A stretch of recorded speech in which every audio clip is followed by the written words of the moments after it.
Hi guys, स्वागत है आपका एसएससी एंड बैंकिंग प्रिपरेशन में। मैं संपन मिश्रा एक नई वीडियो के साथ आ गया हूं दोबारा। ठीक है भाई, मेंस तक चलेगा भाई का। ठीक है, उसको टेक्निक्स बताना बोल दो या मोटिवेशन बोल दो, जो आपको अच्छा लगे वो बोल दो। मेरी टाइप से, मेरी तरफ से जो आपको मिलेगा बेस्ट देने का चाहता हूं हमेशा। ठीक है, कल मैंने वीडियो डाला, बहुत बहुत प्यार मिलता है आपका वीडियो पे। और भाई क्योंकि ना मैं अपने तरीके से बताता हूँ चीजें। सब बोलते हुए भाई क्रिस्टल क्लियर है, भाई क्रिस्टल क्लियर लगेंगी आपको बातें, क्योंकि भाई एग्जाम दे के आया हूं तब जाके ये बातें बोल रहा हूं। मैं बनाने को पहले भी बना, मैं बीच में इतना पॉज क्यों लिया मैंने मैंने इस पे बहुत काम किया है, मैंने बहुत सीखा इस पे, ताकि अगर मैं कुछ बताऊं किसी को तो भाई इतना हो कि अगला भरोसा करे। ये नहीं अंड संड कुछ भी बोल के निकल जाऊं, वो काम नहीं करना है मैंने। ठीक है, तो ज्यादा फालतू की बातें नहीं करेंगे, मोटिवेशन भी दूंगा लास्ट में थोड़ा, वो भी देखना। ठीक है, पूरा वीडियो देखना। और थोड़ा मैं इस वीडियो में बात करूंगा अटेम्प्टिंग, अटेम्प्ट कैसे करना है, आईबीपीएस पीओ मेंस को कैसे लेना है, जब खुलता है पेपर तो कैसे लेना होता है उसको।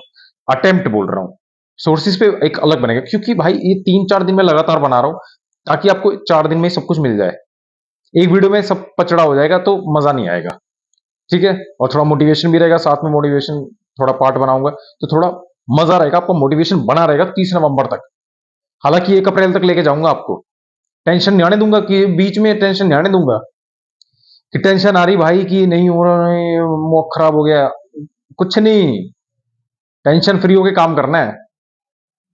पीओ मेंस है भाई, आदत होने के बाद ना, आदत होती है सिर्फ एक, जो आदत होती है ना किसी को ना, पीओ मेंस भी आसान लगता होगा, क्यों? आदत है उसकी देखने की। ठीक है, ज्यादा बातें नहीं करते, अब देखते हैं अटेम्प्ट कैसे करते हैं। भाई आईबीपीएस पीओ मेंस एक अपना लेवल क्रिएट करता है, मैंने जैसा कि पिछली वीडियो में भी बोला था। जब इसका मैं सेक्शन वाइज बात करूंगा। ठीक है, सबसे पहले अपन पकड़ते हैं रीजनिंग को, तो आपको सब कुछ पता लग जाएगा इस वीडियो में। थोड़ा लंबा हो सकता है, 12 मिनट का हो सकता है, बट अब देखिए बहुत बेनिफिट मिलेगा। डिस्क्रिप्टिव भी बताऊंगा। भाई जब रीजनिंग खुले, रीजनिंग में सबसे पहले काम क्या करना है, मैं पहले बोलता हूं, क्वेश्चन ढूंढने हैं। 60 मिनट मिलते हैं रीजनिंग के लिए, 60 नंबर का होता है, तो आपको क्वेश्चन पिक करने हैं। मैंने पहले भी बोला है 60 में से आपको 60 नहीं लाने, 30 नहीं लाने, 18 लाने हैं, 19 लाने हैं, 20 तक लाने हैं। कुछ सोच के बोल रहा हूं, क्योंकि वो लेवल क्रिएट करेगा कि आपको इससे ऊपर तो जाने नहीं देगा, मेरे को जहां तक लगता है मैक्सिमम बंदों को नहीं जाने देगा। बट आपको वही है। हाँ, 20 लाना क्या सर? फिर अगर इतना टफ है तो क्या 20 लाया जा सकता है कि 20 भी नहीं लाया जा सकता है? भाई 20 लाया जा सकता है, 20 लाया जा सकता है, क्योंकि 60 मिनट दे रहा है वो। भाई कुछ भी हो, 60 मिनट बहुत होते हैं। ये बात की बात है कि टाइम जल्दी बीतता है, लेकिन 60 मिनट अपने आप में एक बड़ा टाइम है यार। 1 घंटा हो गया, इतने में एसएससी सीजीएल का प्रीलिम्स होता है पूरा, 100 क्वेश्चन। तो इसमें एक वो एक सेक्शन को दिया हुआ है। 60 में से 20, 18, 15, 16 बनेंगे भाई, बनेंगे। इतनी तैयारी होती है तो बनेंगे। हाँ, अनटिल और अनलेस आप किसी ऐसे क्वेश्चन में ना अटक जाओ। मैं एक वाक्य बताता हूं, जब पहली बार मैं रीजनिंग देने, पहली बार पीओ मेंस देने गया, हालांकि वो पेपर मैंने निकाला, रीजनिंग का जब सेक्शन खुला मैं फंस गया। किस में फंस गया सर?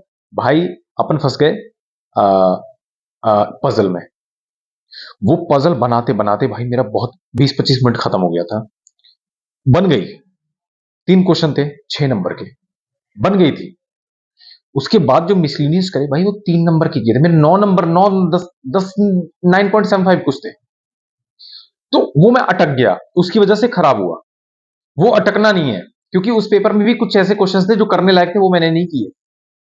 सेकंड टाइम पे गया, 16 नंबर थे मेरे, 9 से 16 इंप्रूवमेंट हुआ। वो क्वेश्चन किए जो मैं करने लायक थे, उसमें भी फंस गया था। बट फंसाने का पेपर है यार, आईबीपीएस पीओ में फंसाने का पेपर होता है। ठीक है, आपको पता नहीं चलेगा कौन सा आपकी रेंज का क्वेश्चन है, ये होता है। एग्जाम आपकी गलती नहीं है, वो होएगा। एग्जाम ऐसा है ना बड़ा, तभी मॉक्स का आपको लगाना है। जो मैं बता रहा हूं वैसे क्वेश्चन स्पीकिंग करने हैं। सबसे पहले क्या, मिसलिनियस क्वेश्चंस को उठाना है। कोई अगर कोडेड ब्लड रिलेशन दिख रहा है, कोडेड सिलोजिज्म दिख रहा है, कोडेड इनइक्वालिटीज दिख रहा है, डायरेक्शन का कोई क्वेश्चन दिख रहा है कि मैं बना सकता हूं, तो उसको पहले ज्यादा उठाया जाए। अनटिल मतलब, हालांकि उनको नहीं उठाना, जो पजल्स को कभी नहीं उठाना है भाई। मैं मजाक नहीं कर रहा, पजल्स पे आप पूरा दिन भी बैठे लोगे वो नहीं बनेंगी। पीओ मेंस की नहीं बनती पजल्स जल्दी, बहुत तगड़ा वो चाहिए लॉजिक, क्योंकि बीच में अगर एक भी लाइन मिस हुई पूरी पजल उड़ जाएगी, पूरी पजल नहीं उड़ेगी, पूरा पेपर उड़ जाएगा। ये याद रखना मेरी बात को। तो मैंने क्या बोला, मिसलिनियस पे ज्यादा ध्यान दें आपको, मतलब मैंने क्या बोला, मिसलिनियस को तगड़ा बनाना है अपने, पजल्स को तगड़ा नहीं बनाना है। पजल सिर्फ दिमाग खोलने के लिए है। कोई पजल को अगर करेगा रीजनिंग पीओ मेंस में जाके, भाई ये समझदारी वाली बात नहीं हुई मेरे मेरे हिसाब से तो। ठीक है, और आप भी ये मानते होंगे, जो पिछले साल दे के आएंगे वो मेरे से रिलेट कर पाएंगे। तो ये बात है, मतलब आपको रीजनिंग में मिसलिनियस पोर्शन पे ज्यादा ध्यान देना है मेरा भाई। कोडेड वाला जो ज्यादा करें आप तो ज्यादा फायदा होगा। स्टेटमेंट, कंक्लूजन, ये सब इसमें पकड़ होनी चाहिए बहुत तगड़े तरीके से। हालांकि आप पजल से सब अगर छोड़ते भी हो तो कोई चक्कर नहीं है मेरे लिए, अभी तैयारी में छोड़ते हो मेरे को कोई फर्क नहीं पड़ता, क्योंकि आप वहां जाके कुछ नहीं बना पाओगे उसमें। जो ज्यादा धुरंधर होते हैं वो बना पाते हैं, वो भी एक दो पजल्स, ज्यादा पजल्स नहीं बनेंगी भाई, ये आप मानो। ठीक है, तो फंसना नहीं, मेन बात याद रखो, जब पीओ मेंस आपका चल रहा है ना, पूरा पेपर चल रहा है, एक बात याद रखो, कहीं भी फंसना नहीं है मेरा भाई। ये बहुत बेकार चीज है, फंसना नहीं है, फंसो तो गेम आउट। ये रीजनिंग की बात थी। अगली बात करते हैं अपन इंग्लिश पे, पहले जीके पे करते हैं।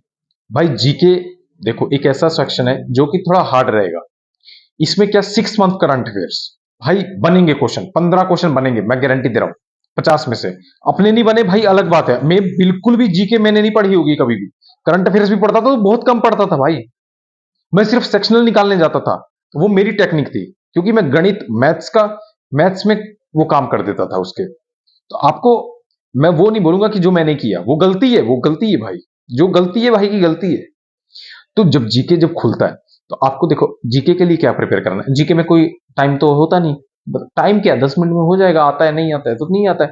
तो आपको क्या करना है, 6 मंथ करंट अफेयर्स करने हैं। उसके आप अफेयर्स क्लाउड कर सकते हैं, रेगुलर वाली भी करनी है, और एक मंथली जो आती है अड्डा की जो मंथली आती है भाई, उसमें क्वेश्चन बनते हैं, भाई का एक्सपीरियंस है। क्वेश्चन जो एग्जामिनर डाल रहा है वो भी तो इंपॉर्टेंट ही डालता है ना, ऐसे लल्लूपन जो सवाल थोड़ी कोई डालता है यार। 6 मंथ की जो करंट अफेयर्स जो अड्डा की मंथली वाली होती है वो तो पढ़नी है, और अफेयर्स क्लाउड की रोज वाली पढ़नी है, और उसमें जो मेन पोर्शन है जो बैंकिंग एंड करंट अफेयर्स वो ज्यादा पढ़ना है। बैंकिंग वाला पोर्शन मैंने जो एक्सपीरियंस किया है, बैंकिंग ज्यादा पूछते हैं इसमें। तो ये बात थी जीके की, ये आप करेंगे 6 महीने की करंट अफेयर्स बेस्ट। नवंबर से आप पीछे 6 महीने खींच लो, अब वो आपके ऊपर है आपको कैसे करना है, बट मैंने बता दिया क्या करना है। अब बात करते हैं भाई, ये जीके हो गया, रीजनिंग हो गया, अब इंग्लिश की बात करते हैं। इंग्लिश भाई थोड़ी लेवल ऊपर करेगा, लेकिन इंग्लिश आप करेंगे, आप कर पाएंगे। इंग्लिश एक ऐसा सब्जेक्ट है, मतलब एग्जाम फ्रेंडली, मतलब स्टूडेंट फ्रेंडली सब्जेक्ट है इंग्लिश। ये बचा लेता है कई हद तक। भाई के 22 नंबर थे 40 में से। तो रीजनिंग इंग्लिश में आपको दिक्कत नहीं है। रीजनिंग में आपको इंग्लिश में क्या करना है, आपके जितने भी कहीं से भी आप देखिए पढ़ रहे हैं, तो आप रूल्स को याद रखें, ज्यादा से ज्यादा वोकैब करें, और रोज एडिटोरियल पढ़ें जो बड़ा आता है उसमें न्यूज़पेपर में। तो उससे क्या है, आपकी अंडरस्टैंडिंग ज्यादा बढ़ेगी। तो एग्जाम में ना जब कॉम्प्रिहेंशन टाइप क्वेश्चन आते हैं तो आसानी होती है पढ़ने में, वो आदमी ज्यादा अच्छे तरीके से पढ़ पाएगा और अच्छे से आंसर भी कर पाएगा मेरे भाई। अब इसका तो ज्यादा कोई तोड़ नहीं है, ठीक है। एडिटोरियल में से आपको वोकेब दो रोज के 5-10 वोकेब साइड में लिख के आप याद करिए, मीनिंग लिख के याद करिए, अच्छा रहेगा, बहुत अच्छा रहेगा, बहुत बेनिफिट करेगा एग्जाम में। और इंग्लिश आप कई हद तक कर लेंगे। अब आता है मैथ्स, सबसे धुरंधर मैथ्स, बेस्ट जो लेवल मेंटेन करता है मैथ्स, गणित। गणित की बात करूं ना मेरा भाई, तो गणित एक लेवल अपने आप को मेंटेन करता है, बहुत तगड़ा मेंटेन करेगा। उसमें आपको इसमें तो ढूंढना ही है, इसमें ढूंढना है, क्योंकि भाई एक दो क्वेश्चन 2 नंबर के क्वेश्चन होते हैं, कुछ 1 नंबर के होते हैं, कभी कभार क्या होता है 2 नंबर के आसान होते हैं, 1 नंबर के मुश्किल होते हैं, कुछ भी हो सकता है। ऐसा नहीं है कि 1 नंबर का तुम आसान होगा, ऐसा कुछ भी नहीं है, कुछ भी नहीं। सबसे पहले इसमें पूरा आपको जितने क्वेश्चंस दिए सबको एक ओवरव्यू देना है, सबको देखना है पहले। भाई मैं सही बोल रहा हूं, ये काम करना, आप ये मत बोलना सर सब क्वेश्चन देखने में ना टाइम खराब हो रहा है। अरे टाइम वाइम कुछ खराब नहीं हो रहा, तू अगर सारे क्वेश्चन देख लेगा ना तो तेरे को पता लग जाएगा तुझे क्या करना है, और तुझे पता लग जाएगा क्या नहीं करना है। क्या करना है तो बहुत बात की बात है, पहले ये पता होना चाहिए क्या नहीं करना है।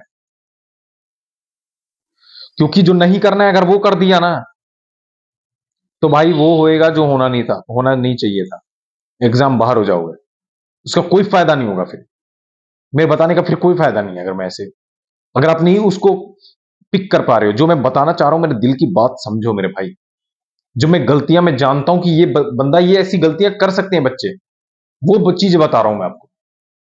तो गणित में आपको ढूंढना है क्वेश्चंस को, स्किप करना है।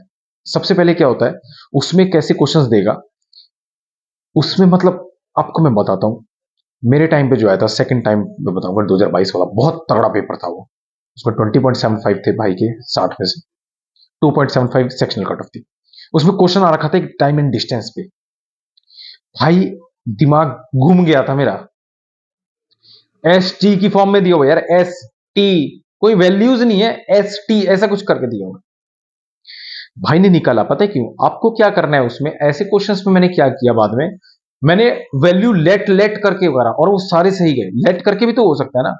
अगर आप एस कर रहे हो तो मैं एस को 100 ले लेता हूं, आप उसको एस को 10% बढ़ाओगे तो मैं 100 को 10% बढ़ा दूंगा, मेरा आंसर आसानी से आ जाएगा, बाद में एस डाल दूंगा मैं लास्ट में। वो टेक्निक है, तो वो सीखनी है। ठीक है, तो आपको ढूंढना आना चाहिए। उसके बाद एक पाई चार्ट था, उसके साथ एक टेबल डी आई थी, टेबल टेबल दिया हुआ था, और काफी अच्छी डीआई थी वो भी, वो लेवल डीआई थी भाई। मैंने वैसी डीआई कभी नहीं देखी थी पहले अपने जीवन में, वो भी करी थी भाई।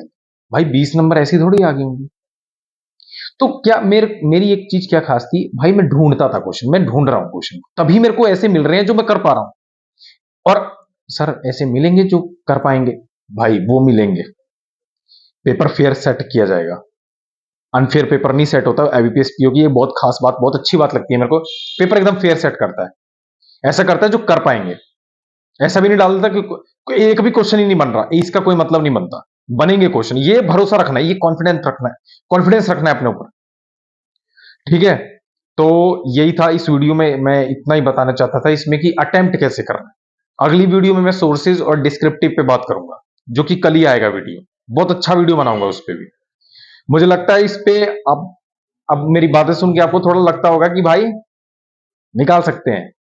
बिल्कुल निकाल सकते हैं, बिल्कुल निकाल सकते हैं, आप बिल्कुल निकाल सकते हो, मुझे भरोसा है।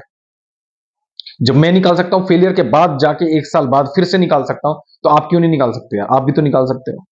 अब फेलियर से तो बेटर बुरा क्या ही होता है, फेलियर से बुरा फेलियर तो नहीं होता, फेलियर ही होता है। तो आप भी निकाल सकते हैं। ठीक है, अभी इस वीडियो को यहीं विराम देंगे। ठीक है, और मिलते हैं अगली वीडियो में कल, सोर्सेज और डिस्क्रिप्टिव के साथ। ओके, बाय दोस्तों।